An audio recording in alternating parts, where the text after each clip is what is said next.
Tuhan berfirman kepada Musa dan Harun, "Hitunglah jumlah Bani Kehat sebagai suatu golongan tersendiri di antara Bani Lewi, menurut kaum-kaum yang ada dalam puak mereka. Hitunglah yang berumur 30 tahun ke atas sampai yang berumur 50 tahun, semua orang yang kena wajib tugas, supaya mereka melakukan pekerjaan di kemah pertemuan. Pekerjaan jabatan orang Kehat di kemah pertemuan ialah mengurus barang-barang yang maha kudus. Kalau perkemahan akan berangkat, haruslah Harun dan anak-anaknya masuk ke dalam untuk menurunkan tabir penudung dan menudungkannya kepada tabut hukum. Di atasnya mereka harus meletakkan tutup dari kulit lumba-lumba, dan di atasnya lagi mereka harus membentangkan sehelai kain yang seluruhnya ungu tua. Kemudian mereka harus memasang kayu-kayu pengusung tabut itu.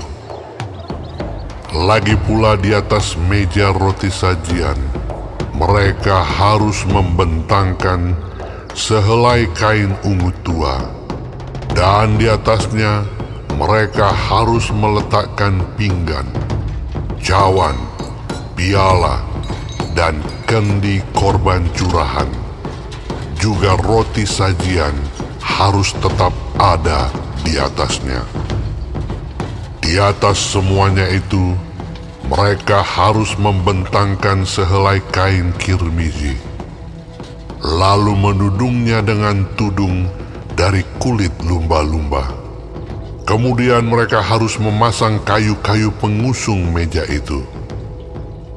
Lalu mereka harus mengambil sehelai kain ungu tua dan menudungkannya kepada kandil untuk penerangan dengan lampu-lampunya, sepit-sepit dan penadah-penadahnya, dan segala perkakas minyaknya yang dipakai untuk mengurus kandil itu.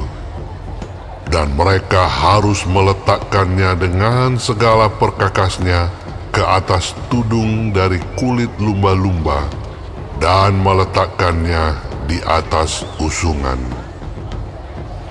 Di atas mesbah dari emas itu, mereka harus membentangkan sehelai kain ungu tua dan menudunginya dengan tudung dari kulit lumba-lumba.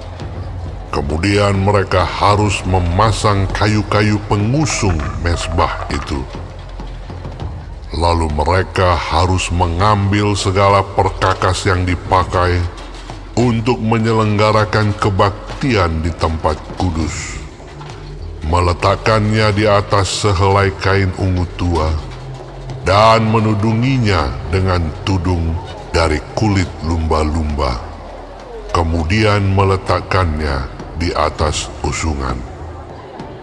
Dan mereka harus membersihkan mesbah itu dari abu, lalu membentangkan sehelai kain ungu muda di atasnya.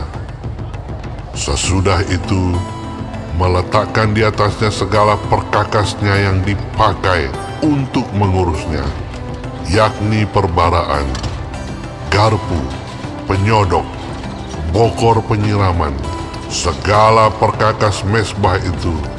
Dan di atasnya mereka harus membentangkan tutup dari kulit lumba-lumba. Kemudian mereka harus memasang kayu-kayu pengusung mesbah itu.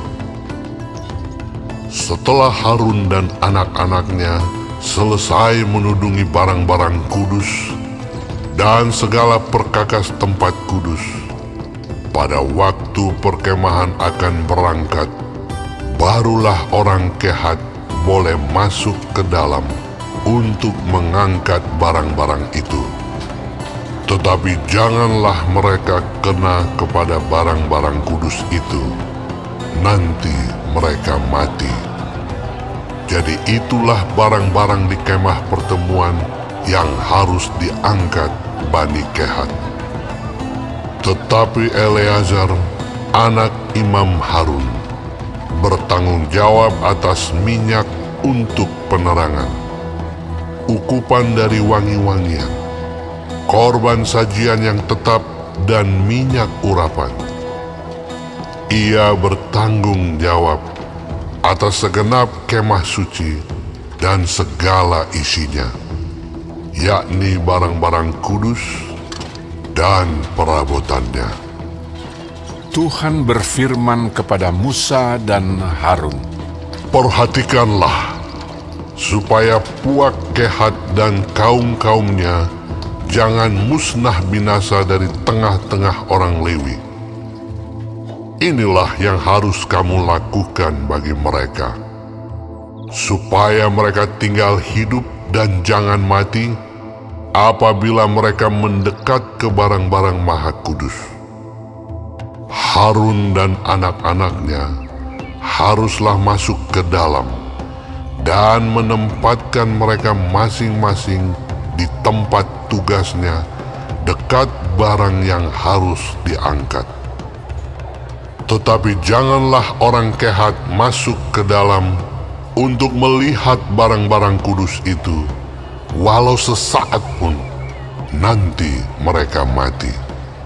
Tuhan berfirman kepada Musa, Hitunglah juga jumlah Bani Gerson menurut Puak dan kaum-kaum mereka. Catatlah mereka yang berumur 30 tahun ke atas, sampai yang berumur 50 tahun, yakni setiap orang yang wajib tugas, supaya mereka melakukan pekerjaan jabatan di kemah pertemuan.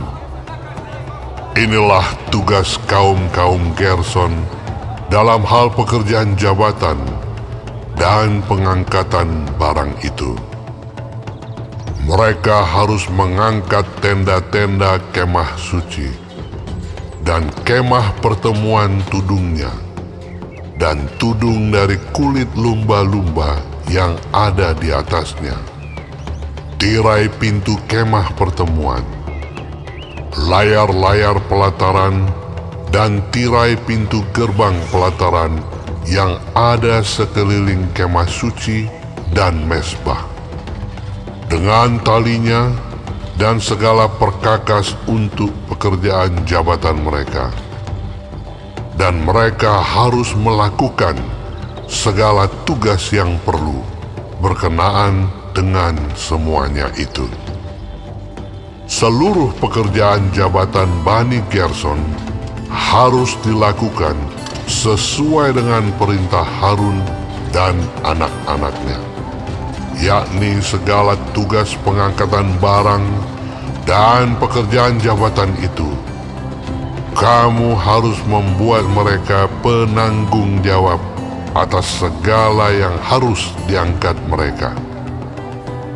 Itulah tugas kaum-kaum Bani Gerson di kemah pertemuan. Mereka harus mengerjakan di bawah pimpinan Itamar, anak Imam Harun itu. Orang Merari haruslah kau catat menurut kaum-kaum yang ada dalam puak mereka. Catatlah mereka yang berumur 30 tahun ke atas sampai yang berumur 50 tahun, yakni setiap orang yang kena wajib tugas, supaya mereka melakukan pekerjaan jabatan pada kemah pertemuan. Inilah yang wajib diangkat mereka berhubung dengan seluruh pekerjaan jabatan mereka di kemah pertemuan. Papan-papan kemah suci, kayu-kayu lintangnya, tiang-tiangnya, alas-alasnya, tiang-tiang pelataran sekelilingnya, alas-alasnya, patok-patok dan tali-talinya, serta segala perkakasnya. Semuanya termasuk tugas mereka. Dengan terperinci, haruslah kamu tunjuk perkakas yang wajib diangkat mereka itu. Itulah tugas kaum-kaum Bani Merari, yakni seluruh pekerjaan jabatan mereka di kemah pertemuan, yang harus dilakukan di bawah pimpinan Itamar, anak Imam Harun. Demikianlah Musa dan Harun dengan para pemimpin umat Israel mencatat Bani Kehat menurut kaum-kaum yang ada dalam puak mereka, yakni orang-orang yang berumur 30 tahun ke atas sampai yang berumur 50 tahun, setiap orang yang kena wajib tugas berhubung dengan pekerjaan jabatan di kemah pertemuan. Maka jumlah pencatatan mereka menurut kaum-kaum mereka ada 2.750 orang. Itulah orang-orang yang dicatat dari kaum-kaum Kehat, semua orang yang melakukan pekerjaan jabatan di kemah pertemuan, yakni mereka yang dicatat oleh Musa dan Harun sesuai dengan titah Tuhan dengan perantaraan Musa. Bani Gerson yang dicatat menurut kaum-kaum yang ada dalam puak mereka, yaitu orang-orang yang berumur 30 tahun ke atas sampai yang berumur 50 tahun, setiap orang yang kena wajib tugas berhubung dengan pekerjaan jabatan di kemah pertemuan. Jadi mereka yang dicatat menurut kaum-kaum yang ada dalam puak mereka berjumlah 2.630 orang. Itulah jumlah pencatatan kaum-kaum Bani Gerson, semua orang yang melakukan pekerjaan jabatan di kemah pertemuan, yakni mereka yang dicatat oleh Musa dan Harun sesuai dengan titah Tuhan. Bani Merari yang dicatat menurut kaum-kaum yang ada dalam puak mereka, yaitu orang-orang yang berumur 30 tahun ke atas sampai yang berumur 50 tahun, setiap orang yang kena wajib tugas berhubung dengan pekerjaan jabatan di kemah pertemuan. Jadi mereka yang dicatat menurut kaum-kaum mereka berjumlah 3.200 orang. Itulah jumlah pencatatan kaum-kaum Bani Merari, yakni mereka yang dicatat oleh Musa dan Harun sesuai dengan titah Tuhan dengan perantaraan Musa.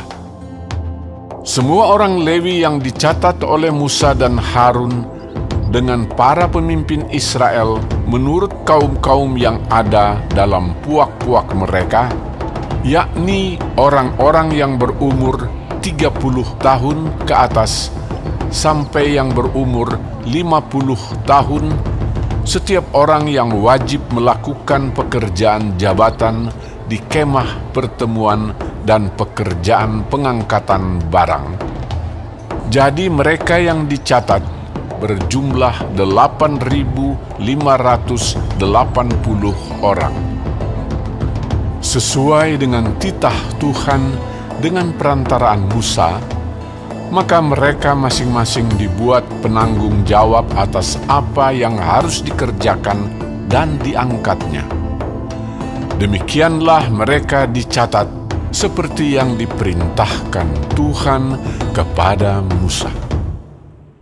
Bilangan 5. Tuhan berfirman kepada Musa, "Perintahkanlah kepada orang Israel, supaya semua orang yang sakit kusta, semua orang yang mengeluarkan lelehan, dan semua orang yang najis oleh mayat disuruh meninggalkan tempat perkemahan, baik laki-laki maupun perempuan.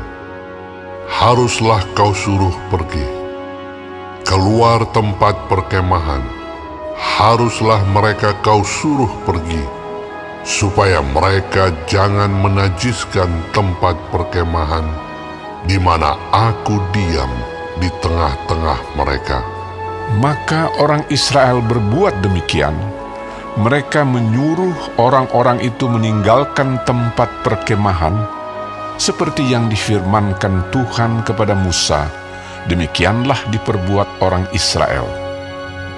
Tuhan berfirman kepada Musa, "Berbicaralah kepada orang Israel, apabila seseorang, laki-laki atau perempuan, melakukan sesuatu dosa terhadap sesamanya manusia, dan oleh karena itu berubah setia terhadap Tuhan, sehingga orang itu menjadi bersalah, maka haruslah ia mengakui dosa yang telah dilakukannya itu, kemudian membayar tebusan sepenuhnya dengan menambah 1/5, lalu menyerahkannya kepada orang terhadap siapa ia bersalah. Tetapi apabila orang itu tidak ada kaumnya, kepada siapa dapat dibayar tebusan salah itu, maka tebusan salah yang harus dibayar itu menjadi kepunyaan Tuhan, dan adalah bagian imam, belum terhitung domba jantan pendamaian yang dipakai untuk mengadakan pendamaian bagi orang itu. Dari persembahan-persembahan kudus yang disampaikan orang Israel kepada imam, persembahan khususnya adalah bagian imam. Sedang persembahan-persembahan kudus yang dibawa oleh seseorang adalah bagian orang itu sendiri. Hanya apa yang diserahkannya kepada seorang imam adalah bagian imam itu. Tuhan berfirman kepada Musa, "Berbicaralah kepada orang Israel dan katakanlah kepada mereka, apabila istri seseorang berbuat serong dan tidak setia terhadap suaminya, dan laki-laki lain tidur dan bersetubuh dengan perempuan itu dengan tidak diketahui suaminya, karena tinggal rahasia bahwa perempuan itu mencemarkan dirinya, tidak ada saksi terhadap dia, dia tidak kedapatan. Dan apabila kemudian roh cemburu menguasai suami itu, sehingga ia menjadi cemburu terhadap istrinya, dan perempuan itu memang telah mencemarkan dirinya, atau apabila roh cemburu menguasai suami itu, sehingga ia menjadi cemburu terhadap istrinya, walaupun perempuan itu tidak mencemarkan dirinya, maka haruslah orang itu membawa istrinya kepada imam, dan orang itu harus membawa persembahan karena perempuan itu sebanyak 1/10 eva tepung jelai, yang ke atasnya tidak dituangkannya minyak, dan yang tidak dibubuhinya kemenyan, karena korban itu ialah korban sajian cemburuan, suatu korban peringatan yang mengingatkan kepada kedurjanaan. Maka haruslah imam menyuruh perempuan itu mendekat dan menghadapkannya kepada Tuhan. Lalu imam harus membawa air kudus dalam suatu tempayan tanah. Kemudian harus memungut debu yang ada di lantai kemah suci dan membubuhnya ke dalam air itu. Apabila imam sudah menghadapkan perempuan itu kepada Tuhan, haruslah ia menguraikan rambut perempuan itu, lalu meletakkan korban peringatan, yakni korban sajian cemburuan, ke atas telapak tangan perempuan itu. Sedang di tangan imam haruslah ada air pahit yang mendatangkan kutuk. Maka haruslah imam menyumpah perempuan itu dengan berkata kepadanya, "Jika tidak benar ada laki-laki yang tidur dengan engkau, Dan jika tidak engkau berbuat serong kepada kecemaran, padahal engkau di bawah kuasa suamimu, maka luputlah engkau dari air pahit yang mendatangkan kutuk ini.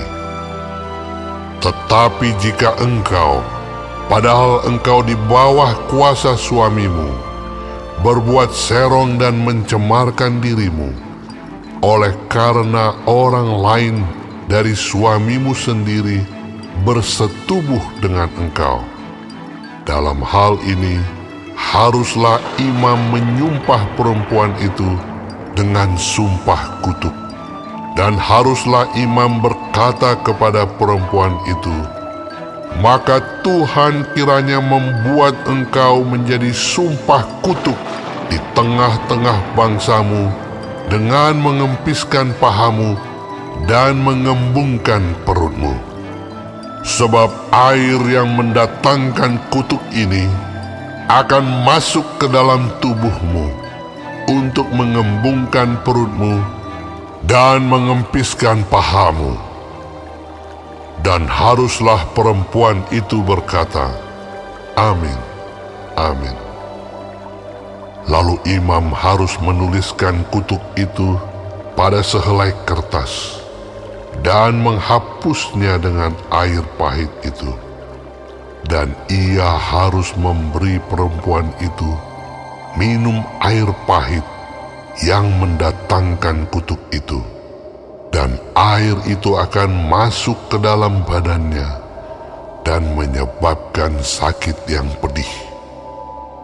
Maka haruslah imam mengambil korban sajian cemburuan dari tangan perempuan itu, lalu mengunjukkannya ke hadapan Tuhan dan membawanya ke mezbah. Sesudah itu, haruslah imam mengambil segenggam dari korban sajian itu sebagai bagian ingat-ingatannya dan membakarnya di atas mezbah. Kemudian memberi perempuan itu minum air itu. Setelah terjadi demikian, apabila perempuan itu memang mencemarkan dirinya dan berubah setia terhadap suaminya, air yang mendatangkan sumpah serapah itu akan masuk ke badannya dan menyebabkan sakit yang pedih, sehingga perutnya mengembung dan pahanya mengempis. Dan perempuan itu akan menjadi sumpah kutuk di antara bangsanya. Tetapi apabila perempuan itu tidak mencemarkan dirinya, melainkan ia suci, maka ia akan bebas dan akan dapat beranak. Itulah hukum tentang perkara cemburuan, kalau seorang perempuan telah berbuat serong dan mencemarkan dirinya, padahal ia di bawah kuasa suaminya. Atau kalau roh cemburu menguasai seorang laki-laki, sehingga ia cemburu terhadap istrinya, ia harus menghadapkan perempuan itu kepada Tuhan, dan imam haruslah melaksanakan seluruh hukum ini kepada perempuan itu. Laki-laki itu akan bebas daripada salah, tetapi perempuan itu haruslah menanggung akibat kesalahannya. Bilangan 6. Tuhan berfirman kepada Musa, Berbicaralah kepada orang Israel dan katakanlah kepada mereka, apabila seseorang, laki-laki atau perempuan, mengucapkan nazar khusus, yakni nazar orang nazir, untuk mengkhususkan dirinya bagi Tuhan, maka haruslah ia menjauhkan dirinya dari anggur dan minuman yang memabukkan. Jangan meminum cuka anggur atau cuka minuman yang memabukkan, dan jangan meminum sesuatu minuman yang dibuat dari buah anggur, dan jangan memakan buah anggur baik yang segar maupun yang kering. Selama waktu kenazirannya, janganlah ia makan sesuatu apapun yang berasal dari pohon anggur, dari bijinya sampai kepada pucuk rantingnya. Selama waktu nazarnya sebagai orang nazir, janganlah pisau cukur lalu di kepalanya. Sampai genap waktunya ia mengkhususkan dirinya bagi Tuhan. Haruslah ia tetap kudus dan membiarkan rambutnya tumbuh panjang. Selama waktunya ia mengkhususkan dirinya bagi Tuhan, janganlah ia dekat kepada mayat orang. Bahkan apabila mati ayahnya ataupun ibunya, saudaranya laki-laki ataupun saudaranya perempuan, janganlah ia menajiskan dirinya kepada mereka, sebab tanda kenaziran bagi Allahnya ada di atas kepalanya. Selama waktu kenazirannya ia kudus bagi Tuhan. Tetapi apabila seseorang mati di dekatnya dengan sangat tiba-tiba, sehingga ia menajiskan rambut kenazirannya, maka haruslah ia mencukur rambutnya pada hari pentahirannya, yaitu pada hari yang ketujuh, haruslah ia mencukurnya. Pada hari yang kedelapan, haruslah ia membawa 2 ekor burung tekukur atau 2 ekor anak burung merpati kepada imam ke pintu kemah pertemuan. Maka haruslah imam mengolah yang seekor menjadi korban penghapus dosa dan yang lain menjadi korban bakaran, dan mengadakan pendamaian bagi dia, oleh karena dia telah berdosa dengan berada dekat mayat. Pada hari itu juga ia harus menguduskan kepalanya dan mengkhususkan waktu kenazirannya bagi Tuhan. Ia harus membawa seekor domba jantan berumur 1 tahun menjadi korban penebus salah. Hari-hari yang sudah lewat dianggap batal karena rambut kenazirannya telah menjadi najis. Dan inilah hukum tentang seorang nazir.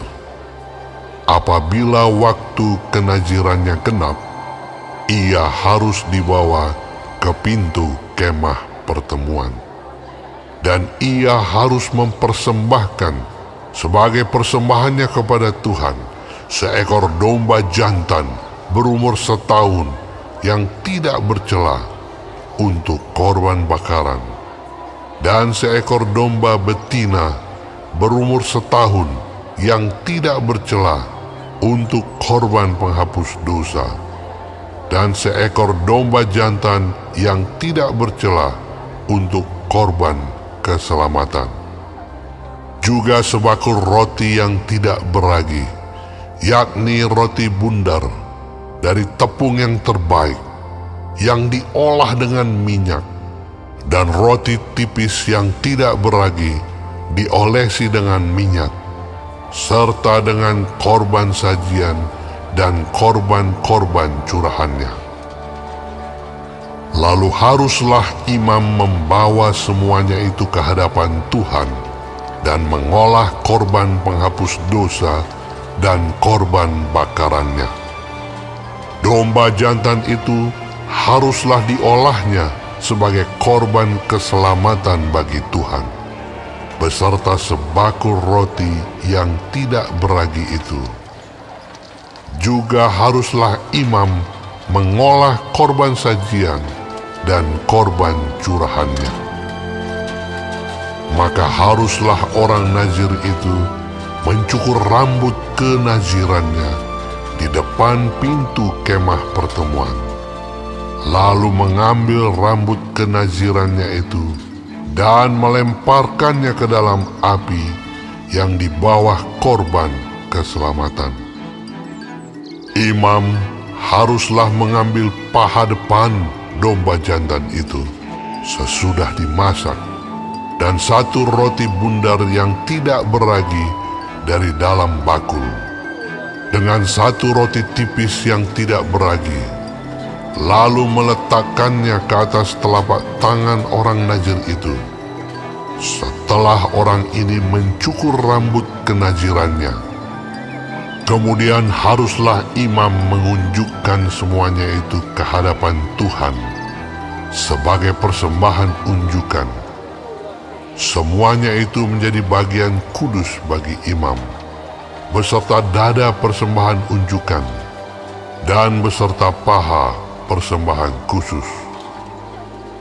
Sesudah itu, barulah boleh orang Nazir itu minum anggur.